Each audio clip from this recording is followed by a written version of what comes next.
दोस्तों, आपके साथ ऐसा कितनी दफ़ा हुआ है कि आप कोई नई हैबिट अपनाने का सोचते हो या फिर कोई बैड हैबिट को छोड़ने का ट्राई करते हो तो कुछ दिन तो आप मोटिवेटेड होकर वो काम कर लेते हो, लेकिन कुछ ही दिनों में आपकी मोटिवेशन कम हो जाती है या ख़त्म हो जाती है और फिर से लेजीनेस और वही ओल्ड रूटीन वापस। लेकिन कैसा रहेगा अगर मैं आपको बताऊं कि हमेशा मोटिवेटेड रहने का एक सिंपल और आसान सीक्रेट है जिसने मेरी लाइफ को चेंज किया, और अगर आप भी इसको अच्छे तरीके से फॉलो करोगे तो ये आपको भी जीरो से हीरो बना देगा। और वो सीक्रेट है द लोकस रूल। तो आइए दोस्तों, इस रूल को 1998 में होने वाली एक रिसर्च की मदद से समझने की कोशिश करते हैं। ये रिसर्च 1998 में कोलंबिया यूनिवर्सिटी में की गई, जिसमें 5th ग्रेड के स्टूडेंट्स को डिफरेंट किस्म की पजल्स दी गई और इन्हें इन पजल्स को सॉल्व करने का बोला गया। जब सब बच्चों ने इस एक्टिविटी को कंप्लीट कर लिया तो ये देखे बगैर कि किसने कितना अच्छा परफॉर्म किया है, उन सबको एक ही बात बोली गई कि आपने बहुत आउटस्टैंडिंग परफॉर्म किया है। बस फर्क इतना था कि कुछ स्टूडेंट्स को बोला गया कि आपने अच्छा परफॉर्म किया क्योंकि आप बहुत स्मार्ट और इंटेलिजेंट हो, और कुछ स्टूडेंट्स को बोला गया कि आपने जो अच्छा परफॉर्म किया है ये सब आपने अपने हार्ड वर्क की वजह से किया है।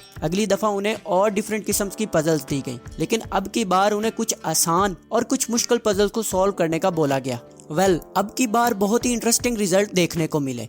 वो स्टूडेंट जिनको बोला गया था कि उन्होंने अच्छा परफॉर्म किया क्योंकि वो स्मार्ट और इंटेलिजेंट हैं, उन्होंने अपना सारा वक्त आसान पजल्स को सॉल्व करने पर लगा दिया और मुश्किल पजल्स को सॉल्व करने की कोशिश तक नहीं की, और थोड़े ही टाइम में वो बोर भी हो गए। जबकि वो स्टूडेंट जिन्हें ये बोला गया था कि आपने अपने हार्ड वर्क की वजह से अच्छा परफॉर्म किया है, उन्होंने ना सिर्फ आसान पजल्स को सॉल्व किया बल्कि मुश्किल पजल्स को भी सॉल्व किया और अपना ज्यादातर वक्त पजल्स को सॉल्व करने में लगाया, और इस टास्क के दौरान वो मोटिवेटेड भी रहे। इन तमाम टास्क के बाद जब इन स्टूडेंट्स से पूछा गया कि ये एक्सपीरियंस उनके लिए कैसा रहा, तो ऐसे स्टूडेंट्स जिनको हार्ड वर्किंग बोला गया था ये उनके लिए एक अच्छा एक्सपीरियंस था और उन्हें इस काम में काफी मजा भी आया, और ऐसे स्टूडेंट्स जिन्हें स्मार्ट बोला गया था उनके लिए कोई खास अच्छा एक्सपीरियंस नहीं था और उनको इस काम में मजा भी नहीं आया। एक्चुअली ये स्टडी हमारे थॉट्स पैटर्न को चैलेंज करती है। जैसा हम सोचते हैं ये इसके बिल्कुल ऑपोजिट रिजल्ट देती है। फॉर एग्जाम्पल, अगर आप टीचर हो या पेरेंट्स तो आप अपने बच्चों को बोलते हैं कि आप बहुत स्मार्ट और इंटेलिजेंट हो ताकि वो अच्छा परफॉर्म कर सके, लेकिन ये रिसर्च हमारी इस थॉट को चैलेंज करती है। तो अगर आप चाहते हो कि आपके बच्चे अच्छा परफॉर्म करें तो आपको इन्हें हार्ड वर्किंग बोलना चाहिए। इस स्टडी को समझने के लिए हमें एक कंसेप्ट को समझना पड़ेगा जिसे कहते हैं locus of control, means centre of control. Actual में ये कंसेप्ट इस चीज पर फोकस करता है कि आप इस बात पर कितना बिलीव रखते हैं कि आपकी लाइफ का कंट्रोल आपके हाथ में है। हुआ क्या, जिनको ये कहा गया था कि आप बहुत स्मार्ट हो उनका लोकस ऑफ कंट्रोल बाहर था, यानी उनका सेंटर ऑफ कंट्रोल उनके बाहर था, क्योंकि इस बात में उनका कोई रोल नहीं था कि वो स्मार्ट और इंटेलिजेंट हैं। लेकिन दूसरी तरफ जिन बच्चों को हार्ड वर्किंग कहा गया था उनका लोकस ऑफ कंट्रोल पूरी तरह से उनके अंदर था, मतलब हार्ड वर्क पूरी तरह से उनके हाथ में था, क्योंकि किसी भी चीज को अचीव करने के लिए ये उनके ऊपर था कि वो कितना हार्ड वर्क करते हैं। तो अगर हम खुद को हमेशा मोटिवेटेड रखना चाहते हैं तो उसका सिर्फ एक ही सीक्रेट है कि कंट्रोल हमेशा हमारे खुद के अंदर होना चाहिए। तो चलिए अब इस बात को समझने की कोशिश करते हैं कि किस वजह से कंट्रोल हमारे हाथ से चला जाता है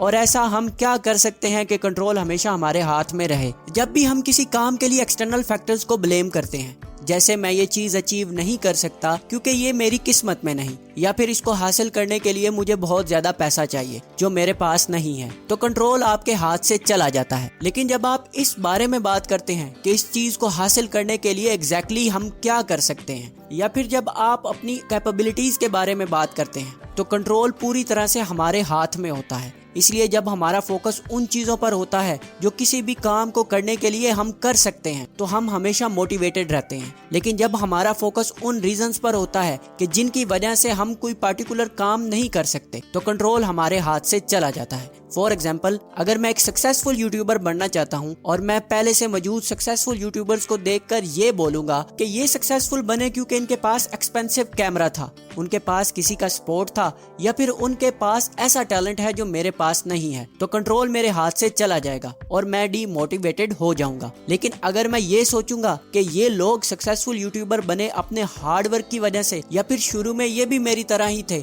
लेकिन अपने हार्ड वर्क की वजह से आज ये यहाँ पर हैं, और उनमें और मुझ में जो फर्क है वो सिर्फ टाइम का है, आने वाले कुछ सालों में मैं भी सक्सेसफुल यूट्यूबर होऊंगा, तो मैं अपने काम में हमेशा मोटिवेटेड रहूंगा। तो हमारे पास हमेशा ये दो ऑप्शन होते हैं। नंबर 1, हम अपना कंट्रोल लूज कर दें और हमारा लोकस ऑफ कंट्रोल बाहर हो, या फिर हम हमेशा अपना कंट्रोल खुद के हाथ में रखें और हमारा लोकस ऑफ कंट्रोल हमारे अंदर हो। तो इसीलिए अगर आप हमेशा मोटिवेटेड रहना चाहते हो तो अपना लोकस ऑफ कंट्रोल अपने अंदर रखें। आज के लिए इतना ही। Thanks for your precious time.